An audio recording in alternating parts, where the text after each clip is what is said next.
Robert K.Hall was an officer in the United States North Dakota Army National Guard. He commanded troops during the strategically important Guadalcanal campaign and contributed significantly to the U.S. victory in the battle for Henderson Field.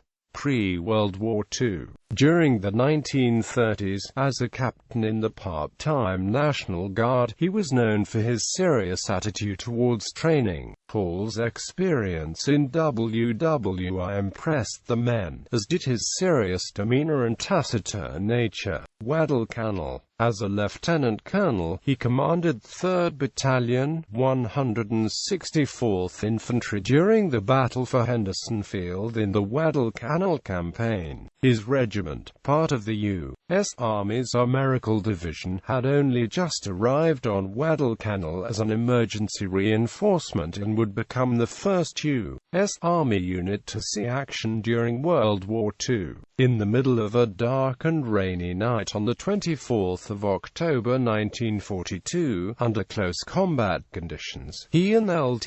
Col. Chester Puller, commander of 1st Battalion, 7th Marines, made the decision to place Hall's men among the understrength Marines rather take their own place on the 7,500 feet line. Puller and Hall personally placed the soldiers with Marines in existing positions. The soldiers, armed with the new M1 rifles, added considerable firepower to the Marines, who were armed with the older M1903 Springfield rifles. With daylight, Puller and Hall reordered the lines, putting 3rd Battalion, 164th into its own positions to Puller's left. Hall's troops were crucial in helping repulse numerous attacks by troops from the Imperial Japanese Army's 2nd Infantry Division. The Japanese defeat in the battle was the last serious attempt by Japanese Army troops to retake Henderson Field, an important strategic victory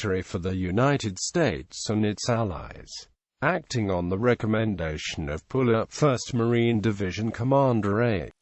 Vandergrift awarded Colonel Hall the Navy Cross for his role in the battle. Hall was wounded on Guadalcanal in November 1942, but recovered to lead his battalion in the final battles for control of the island. He subsequently returned to the States and trained troops in jungle combat.